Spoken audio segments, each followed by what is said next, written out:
And here we are with a quick video about what blooms in the garden for Mother's Day for, I guess it'd be for next year.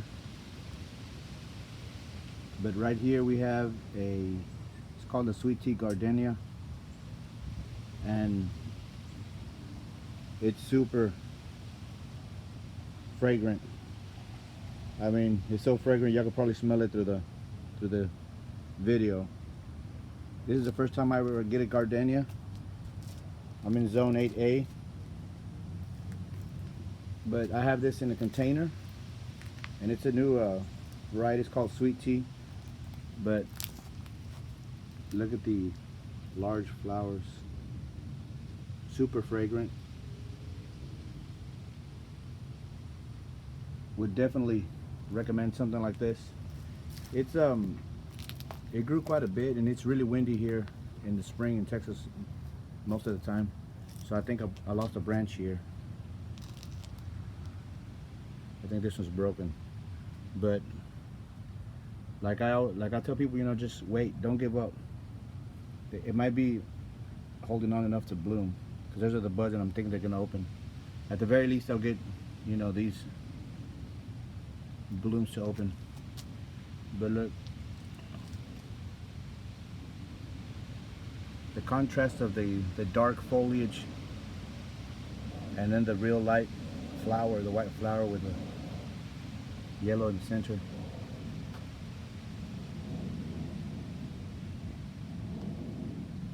And then I have the Snow Mountain Pieris there. It grew significantly this spring, so I'm guessing next year it'll probably be as high as this little bird bath. And then here the Fatsid japonica. If you've been seeing the video of how ugly it was after the winter, because it got winter burn. But like I always say, you know, don't give up. You know, trim them when it's appropriate to do so. And you know, here's a leaf that I see that's, you know, one of the old leaves, and very simple, just break it off. And here's another of the old ones. These are one of the ones that I left so it won't be bare. And looks like a brand new plant, and I'm surprised how expensive plants are. I got this one for $20 I think last year, and now if I find one this size, you're looking at $40–50. Gardening has really, the pandemic really, you know, got a lot of people interested in fixing up their homes, and gardening is one of the things they did, and there's a shortage on plants, as funny as it sounds. And then here's the Japanese maple. Look at the leaves now, they've grown significantly. And then this tree gets green. It comes out bright burgundy or reddish fuchsia color, and then it becomes somewhat green. And then again in the fall, it becomes burgundy again. Japanese maple trees are real good trees. Real flashy, real statements. But look at that. Look at that view. Here's an update on the Limelight hydrangeas. You can tell they're doing real good.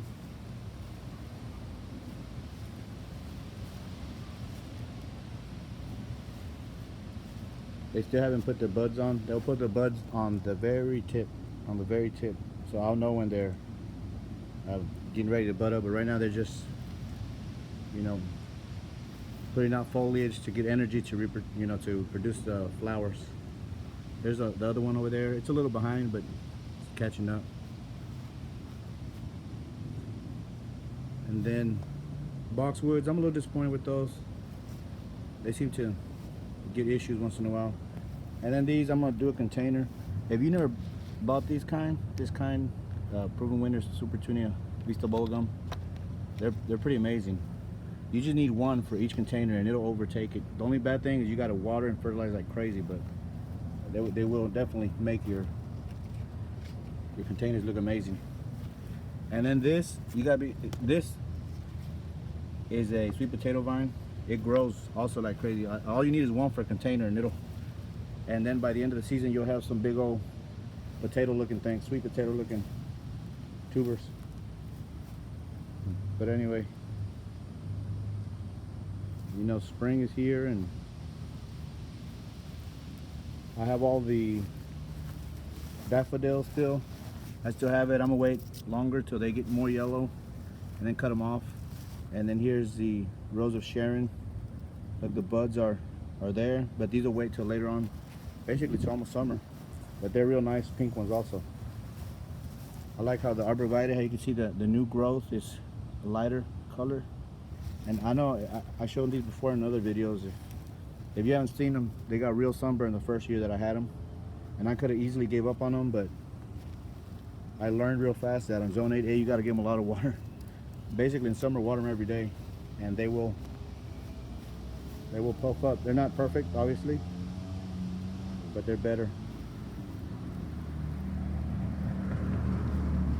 And that one's the biggest one, the best looking one, and it was in the shade. It's in the shade for most part of the day. So in zone 8A, basically, arborvitae it's extreme temperature for them. Here's a buddleia, little butterfly bush. It's not supposed to get too big, lo and behold. So I cut it all the way to the ground, and look how nice it is already. It's about a foot by a foot. Loropetalum, I'm trying it out this year. Here's a fig tree. But you can see in this cryptomeria how the lighter color foliage is coming in. That's the new foliage. I'm struggling. This is a camellia, and I think it actually got root rot because I had it in too much shade, and I noticed that the soil was soaked for a while, so it lost a lot of leaves. It has it looks like leaf spot, but I don't think it's leaf spot. I think it's root rot. But you know, I put it out here in the sun so it could use up the water pretty fast. But it's zone 8A, it won't last in the sun. I have to put it to the shade. But I'm trying to see what natural rain, natural water does to it, and the elements. Mugo pine is also putting up new little foliage. Molly grass. This has grown. It grows so fast once it gets going. And you know, here's other stuff in the garden. I try to make it a conifer corner. You know, some stuff has died, but it's not a conifer. This is a hawthorn. This is a reboot basically from the 2021 freeze, and it's looking real nice.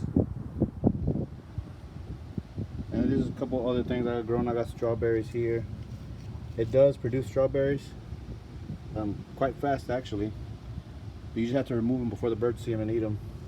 And then I got some peas. I got a tomato plant here. More peas. I got a sriracha plant. It's doing really well.